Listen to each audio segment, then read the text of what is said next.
다윗은 여호와께서 모든 원수들과 사울의 손에서 자신을 구해주셨을 때 이런 노래를 불러 여호와를 찬양했습니다.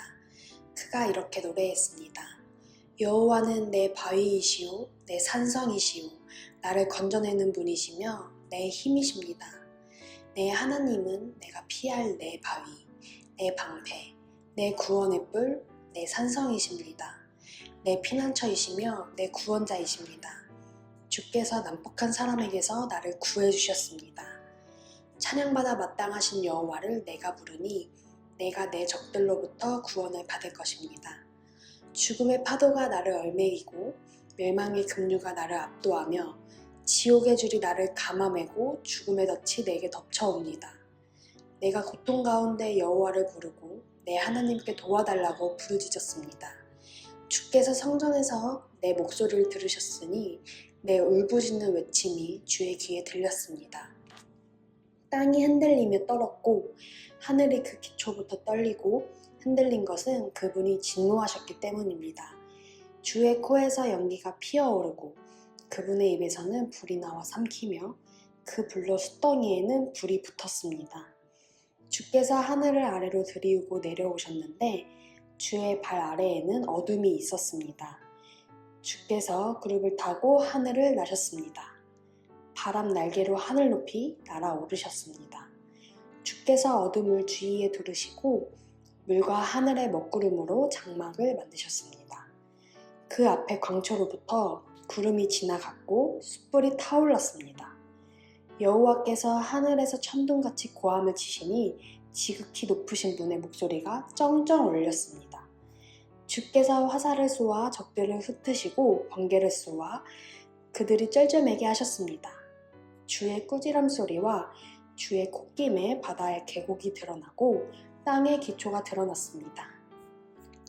오늘 내게 주신 말씀을 잘 적용할 수 있도록 주님의 인도하심을 구하고 하루를 맡겨드리는 기도를 드려보세요. 그리고 하나님은 나에게 어떠한 존재인지 생각해보세요. 안녕하세요, 열매중등부 여러분.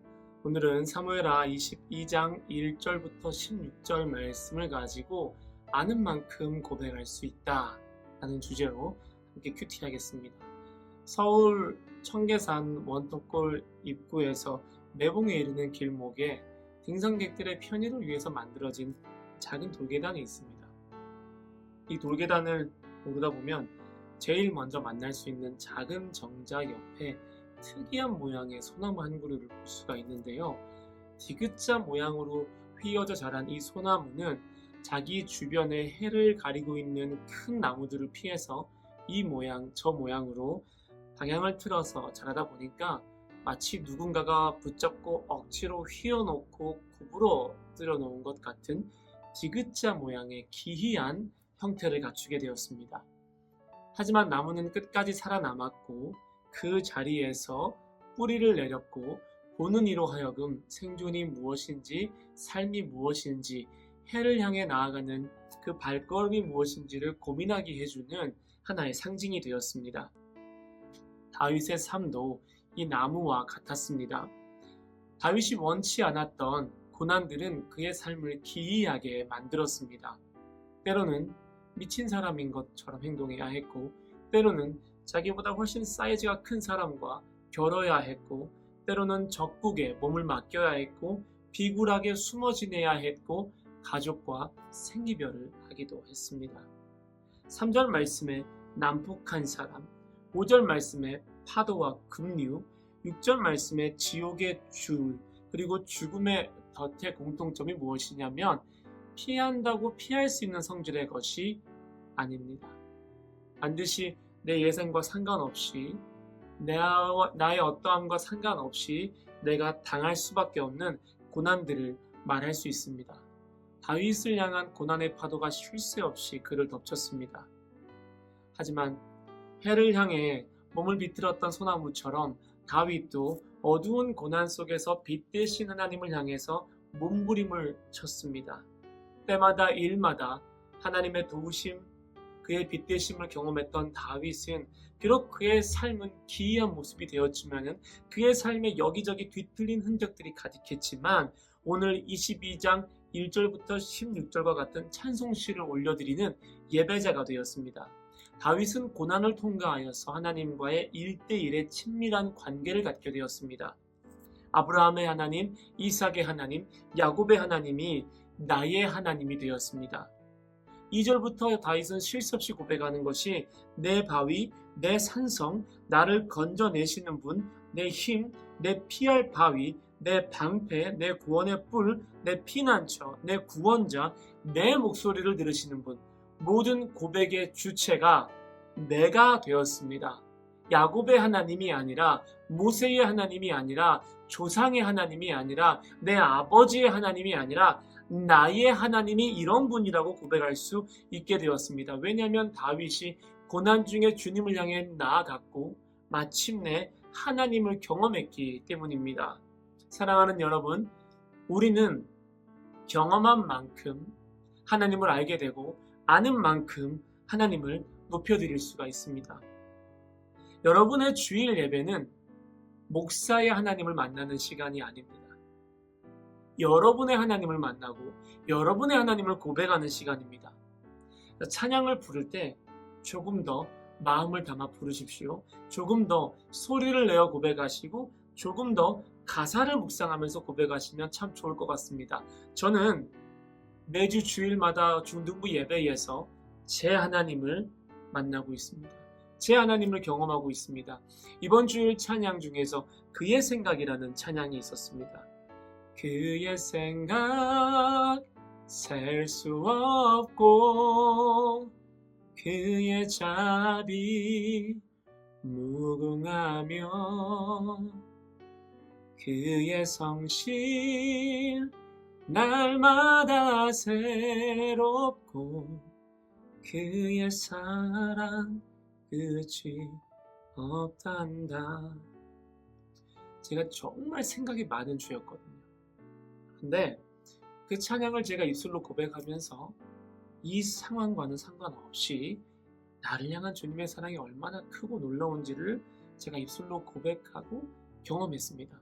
그때 저는 여러분을 지난 주일날 만났던 나무 옷을 입고 있었습니다. 내가 어떤 모습이든 내가 어떤 상황이든 간에 내가 주님을 고백할 때 그분은 나의 하나님이 되시고 나를 만나주시고 내 삶을 이끌어 주십니다. 우리가 고난 중에 하나님을 깊이 만날 수 있는 이유는 고난이 우리로 하여금 하나님을 간절히 찾게 만들기 때문입니다. 그래서 고난도 유익이라 라는 말씀이 있습니다. 사랑하는 친구 여러분, 어떠한 순간에도 나의 하나님을 만나시기를, 나의 하나님을 고백하시기를 주님의 이름으로 축복합니다. 그리고 8절부터 15절은 하나님 자체에 대한 고백입니다. 특별히 우리 예배에서 여러분의 삶에서 하나님 중심의 고백이 많이 드려졌으면 좋겠습니다. 나를 어떤 주어로 하는 그 고백을 넘어서서 하나님을 주어로 하는 하나님 그 자체를 향한 고백들이 우리 가운데 많이 선포되었으면 좋겠어요. 제가 콩티를 짤 때도 설교할 때도 여러분들에게 그리고 내 자신에게 하나님 그 자체가 어떤 분이신지를 드러내기 위해서 많이 고민을 하거든요. 그래서 여러분들 길을 걸을 때 잠들기 전에 하나님 그 자체에 대해서 고백해 보셨으면 좋겠습니다. 하나님은 위대한 분입니다. 하나님은 나의 구원자이십니다. 하나님은 창조주이십니다. 하나님은 죽음을 이긴 분입니다. 하나님은 모든 인생을 향한 계획을 갖고 계신 분입니다. 하나님은 나의 모든 것입니다. 하나님, 그 한 분이신 하나님을 여러분의 입술로 고백해 보십시오. 하나님 자체에 대해서 입술로 고백해 보십시오. 그것이 바로 찬양입니다. 하나님을 만나고 하나님을 알고 하나님을 고백하고 내 부모님의 하나님이 아니라 내 친구의 하나님이 아니라 목사의 하나님이 아니라 교사의 하나님이 아니라 나의 하나님을 만나시기를 주님의 이름으로 축복합니다. 기도하시겠습니다. 좋으신 하나님, 오늘 우리 열매중등부 학생들에게 나의 하나님이 되어주시옵소서. 그래서 우리 학생들이 예배의 주체가 되게 하시고 예배 가운데 자신의 고백을 드리게 하여 주시옵소서.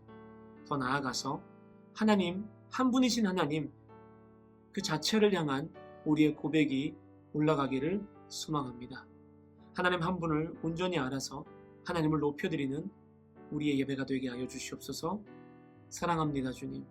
주님은 내게 참 선한 분입니다. 제가 주님께 신실해지고 싶습니다. 예수님의 이름으로 기도합니다. 아멘.